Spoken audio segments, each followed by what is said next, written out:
Hello friends, welcome to my YouTube channel. Health के issues सबको रहते हैं, कभी किसी ना किसी स्टेज पे ज़रूर आपने भी ये फेस किया होगा। बट आज हम जो बात करने जा रहे हैं ये है फैट के ऊपर।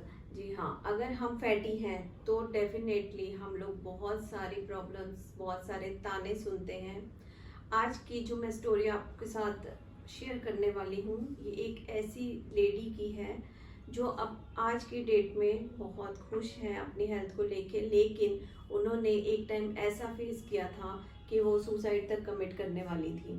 तो ये स्टार्ट होती है एक ऐसी, मेरी एक बहुत क्लोज फ्रेंड है, उनकी स्टोरी जो बचपन से बहुत फैटी रही क्योंकि उनके घर में बटर चिकन और मीन्स हर कुछ नॉन वेज या फिर कुछ फ्राइड या ग्रिल्ड ऐसे खाने बनते थे और उसमें वो कुछ भी नहीं कर सकती थी। तो बचपन से ही जो आदत पड़ी हुई थी वो यही सब खाते थे। तो इस वजह से वो बहुत ही गोलू मोलू सी हो गई। पहले तो उसे प्यार से गोलू मोलू बोला जाता था, लेकिन जब वो अपनी स्कूलिंग लाइफ में गई तो वहाँ पे उनको हार्श कमेंट्स पढ़ने स्टार्ट हो गए जो कि बहुत ही बच्चे को बुरे लगते थे, लेकिन वो उसमें कुछ कर नहीं पाती थी। उसने इस चीज़ को बहुत हंसते हंसते टाल दिया, लेकिन फिर एक स्टेज आती है जब आप थोड़े से और मेच्योर होते हो, वहाँ पे आपको उस ग्रुप में अनकंफर्टेबल फील करवा दिया जाता है। तो वहाँ पे उसके साथ सेम यही हो रहा था। टीनेज में उसको बहुत सारे ऐसे कमेंट्स सुनने को मिलते थे।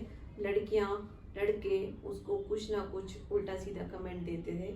उसने इस चीज़ को भी बहुत अवॉइड करने की कोशिश की, बट जब वो अपनी कॉलेज लाइफ में आई तो वो ऐसी हो चुकी थी कि वो बिल्कुल ही लोगों से कटने लग गई थी।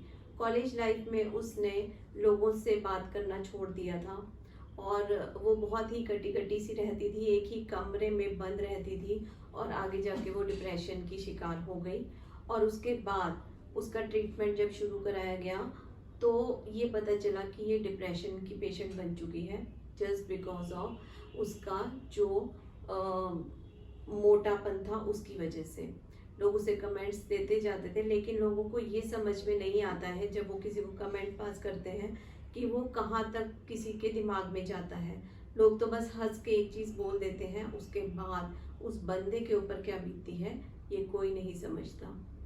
एनीवेज फिर उसके बाद कुछ टाइम बीता, वो डिप्रेशन से बाहर नहीं आ पा रही थी। 25 साल की उम्र में जब उसका बर्थडे सेलिब्रेट हो रहा था वो सुसाइड कमिट करने की सोच रही थी। तो उस टाइम पे अचानक से कोई ना कोई आपको ज़रूर समझाता है, उसके साथ भी यही हुआ। उसको समझाया गया कि ये चीज़ बिल्कुल गलत है, अपनी लाइफ के ख़त्म कर देना एक एंड नहीं होता है। तो आप एक रोल मॉडल बनिए ऐसे लोगों के लिए और बाहर निकलिए और लोगों को समझाइए भी और खुद भी समझिए। ऐसे में उसको ये था कि वो एक सेफ प्रोडक्ट पे जाना चाहती थी। उसने बहुत हार्ड वर्क किया, बहुत हार्ड वर्क किया। उसके बाद उसने ऐसे प्रोडक्ट को चूज़ किया जो बिल्कुल सेफ हो। बायोश्रेड बायोश्रेड को उसने चूज़ किया क्योंकि वो अपनी लाइफ से इतनी पहले ही परेशान थी कि वो हेल्थ इश्यूज नहीं चाहती थी। बहुत ही सिंपल वे में बायोश्रेड ने वर्क किया और आप मानेंगे नहीं कि उसने बहुत ही अच्छा अचीवमेंट किया है बायोश्रेड के साथ। उसने हार्ड वर्क ज़रूर किया है, लेकिन बायोश्रेड में अगर आप इसको लेते हैं तो ऐसा नहीं रहता है कि आपको अपने डाइट से सडनली सब कुछ ख़त्म करना रहता है। ये धीरे धीरे आपकी क्रेविंग को ख़त्म करता है, आपके एपेटाइट को कंट्रोल करता है, नेचुरल वे में ये वर्क करता है। सेम उसके साथ हुआ। आज वो इसको प्रमोट करती है और उन सभी लेडीज़ के लिए एक रोल मॉडल है जो कि बहुत ज़्यादा अंडर कॉन्फिडेंट है अपनी हेल्थ को लेके, फैटी लीवर को या फिर फैट को लेके। तो ऐसे में बायोश्रेड ने एक अमेजिंग रोल उसकी लाइफ में प्ले किया है और आज वो इसको सबको बताती है।